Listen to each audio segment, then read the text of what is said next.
Halo sahabat tanam, jumpa lagi bersama saya Rudi dari bungamawar.com. Nah, kali ini saya lagi ada di kandang sapi ya. Jadi mohon maaf kalau backgroundnya ada banyak suara sapi, karena sekarang kita akan membahas tentang cara bagaimana membuat pupuk organik casting ya. Jadi sebelum kita nanti kepada tahapan cara pembuatannya, akan saya jelaskan dulu sedikit ya gambaran umum tentang pupuk organik casting ini. Jadi casting merupakan singkatan dari bekas cacing atau kotoran cacing ya. Merupakan salah satu pupuk organik terbaik dan sama sekali tanpa campuran bahan kimia. Cocok untuk menyuburkan hampir segala jenis tanaman. Nah, proses pembuatan casting kami adalah kotoran hewan sapi yang dimakan oleh cacing lalu dikeluarkan kembali dan dikeringkan. Jadi feses cacing itu yang nanti jadi pupuknya ya. Secara umum casting ini memiliki kandungan zat hara yang lebih tinggi seperti nitrogen 1,79%, kalium 1,79%, fosfat 0,85%, kalsium 30,52%, dan karbon 27,13%. Jadi itu kandungan-kandungan yang ada dalam casting ya. Kandungan tersebut sangat efektif untuk menggemburkan media tanam dan membuat tanaman menjadi subur bila dibandingkan dengan kandungan pada pupuk kimia. Cacing sebagai pembentuk pupuk memiliki enzim di dalam tubuhnya yang bisa diubah menjadi pupuk pengikat tanah berpasir dan menetralkan tanah liat. Pupuk casting ini dapat diaplikasikan di lahan basah ataupun kering ya, mengandung lebih banyak mikroorganisme, bahan organik, dan juga bahan anorganik dalam bentuk yang tersedia bagi tanaman dibandingkan dengan tanah itu sendiri. Nah, juga mengandung enzim protease, amilase, lipase, selulase, dan sitinase ya, yang secara terus-menerus mempengaruhi perombakan bahan organik sekalipun telah dikeluarkan dari tubuh cacing. Mengandung juga hormon pertumbuhan seperti giberellin 2,75%, sitokinin 1,05%, dan auxin 3,21%. Nah, jadi itu gambaran umum tentang pupuk casting ya. Jadi pupuk casting ini sangat bagus sekali untuk menyuburkan tanaman sahabat tanam. Nah, selanjutnya kita akan kepada proses pembuatan castingnya ya. Jadi prosesnya di sini bukan saya ya yang bikin, jadi ada partner saya seperti biasa, partner media tanam dan pupuk, ada Kang Tisna. Baik, selamat pagi sahabat tanam dimanapun Anda berada. Perkenalkan, nama saya Tisna Ufi Wardana. Saya partner dari sahabat tanam mawar.com, di mana hari ini saya akan mempraktekkan proses pembuatan casting dari awal sampai selesai. Inilah proses awal untuk pengambilan dari feses si sapi tersebut. Ini 100% murni. Kita ambil ada seperti ini, lalu kita akan bawa ke sini.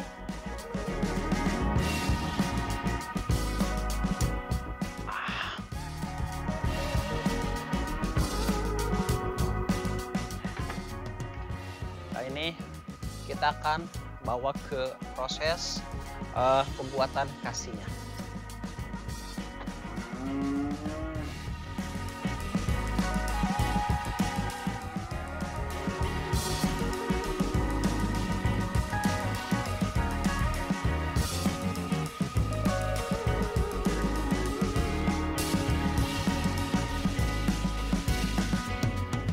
Oke, baik sahabat tanam. Ini sekarang sudah kita proses di mana di ini tempat untuk pembuatannya. Lalu kotoran sapi yang tadi 100% yang murni kita tutup di bagian bawah di sini. Karena di bawah sini adalah cacing-cacingnya.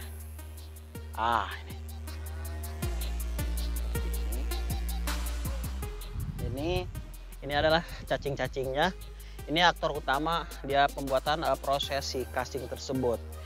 Cacing di sini dia mempunyai atau jenis khusus.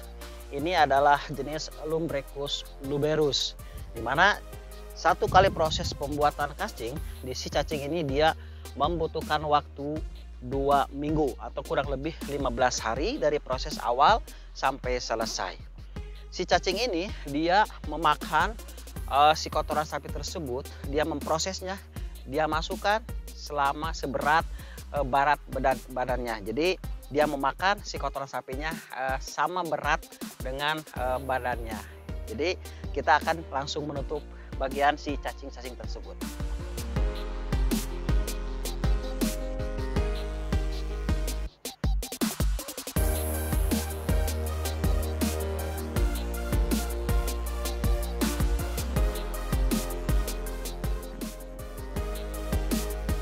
Ratakan bagian si kotoran sapi tersebut, lalu kita tutup dengan karung seperti ini. Sekarang kita akan melihat proses yang sudah setengah jadi, di mana perubahan sudah terlihat di sini. Ini sudah mulai membentuk kehitam-hitaman ini dari warna si kotoran sapi tersebut, walaupun di sini ada beberapa yang masih terlihat warnanya awalnya hijau seperti ini. Ini usianya dalam prosesnya udah usia 1 minggu. Jadi seperti ini udah mulai kelihatan prosesnya di saat apabila sudah mulai proses untuk matangnya, terlihat dari warna dari si kotoran sapi tersebut dia berubah jadi hijau menjadi warna kehitam-hitaman seperti ini. Dan terlihat ini si cacingnya dia terus bekerja dari bawah naik ke atas sehingga dia terus memakan dengan sempurna seluruh bagian kotoran sapi yang kita sebarkan di sini. Wah, ini terlihat ini begitu banyak cacing yang dia bekerja ya. Terus dia si cacing tersebut dia punya keistimewaan, dia dalam usia 2 minggu itu si cacing dia bertelur. Nah, telur si cacing tersebut namanya kokon, dan dalam satu telur ternyata dia bisa menetaskan si cacing atau anak cacing 2-3 ekor. Jadi kebayang perbanyakan si cacing tersebut akan semakin cepat, semakin banyak. Jadi sehingga proses pembuatan casing di sini relatif lebih singkat. Dalam usia 2 minggu atau 16 hari kurang lebih siap untuk kita aplikasikan sebagai pupuk utama di sini. Oke, setelah itu dan inilah hasil dari proses sempurna cacing atau si casing tersebut. Ini sempurna berwarna hitam pekat seperti ini. Ini sudah menandakan tandanya kalau sudah jadi, dari aromanya sudah tidak bau lagi kotoran sapi. Yang kedua, jelas yang kita terlihat dari warnanya sudah berubah menjadi hitam sempurna seperti ini. Ini karung-karung atau di sini adalah casing-casing sudah produksi yang tadi. Hanya di sini karena tadi teksturnya masih mengandung kadar air yang begitu banyak.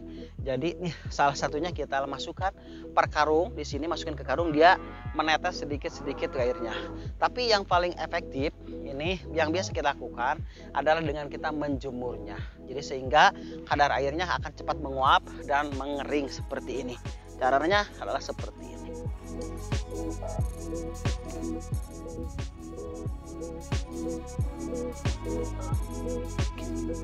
Seperti inilah caranya supaya emang nanti penguapan si kadar air yang ada di dalam casing tersebut akan cepat menguap, dan dalam tempo 3 hari itu siap untuk kita jadikan pupuk tanaman.